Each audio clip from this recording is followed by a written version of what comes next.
Courses et régates. Courses et régates, une émission de Nicolas Venance pour actunautique.com. Courses et régates est parrainé par le Bavaria C42, voilier de l'année 2021. J'ai pas vu grand chose moi du photo noir parce que j'avais pas mal de bricoles à faire tantôt et donc du coup j'ai été tout droit. Je crois que c'est la bonne méthode de toute façon et puis ça s'est bien passé. J'ai eu de la chance, de la réussite sur ce coup-là.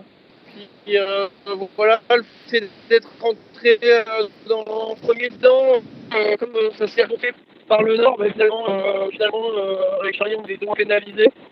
Ça fait une sortie qui est plutôt intéressante pour nous avec plus d'avance sur les concurrents que lorsque l'on est rentré dedans. Puis une particularité aussi, c'est qu'il y a une espèce d'amas nuageux gigantesque avec pas mal d'instabilité aussi qui fait que quand tu penses que t'es sorti, t'es pas encore sorti. Mais écoute, en tout cas, ça s'est bien passé pour moi, je suis assez content.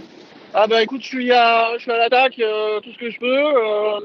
C'est un vrai, il y a un vrai jeu stratégique avec la négo de l'entrée dans la dépression, avec la dorsale à passer, l'arrivée sur le golfe de Gascogne, avec des bateaux qui ont tous leurs avantages, leurs inconvénients et du coup voilà, j'essaye de capitaliser sur tous les avantages qu'on peut avoir à bord et voilà pour prévoir les moments où ça sera moins évident et puis avoir le plus d'atouts possible quand ça sera des moments pas simples. Le choix stratégique, il a déjà commencé. Là, on voit la trajectoire que je fais depuis que je suis sorti par rapport à celle que fait Charlie.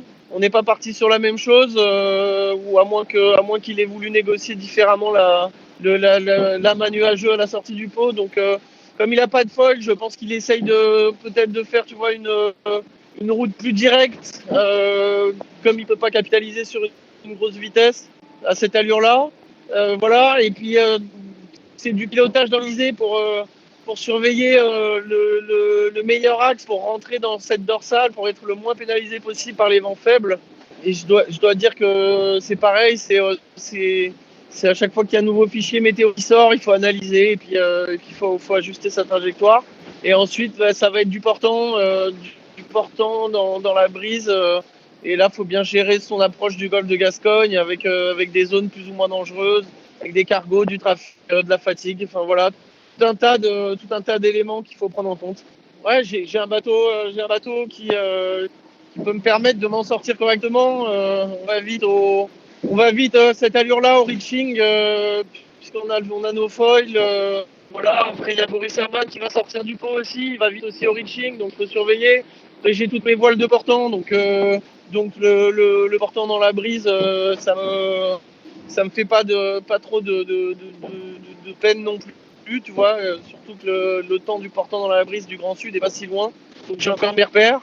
Voilà, et puis bah par contre j'ai un bateau qui est fatigué, qui est réparé de partout, donc il faut que je fasse attention de pas tout bousiller, quoi, parce que forcément les bateaux sont fragilisés maintenant.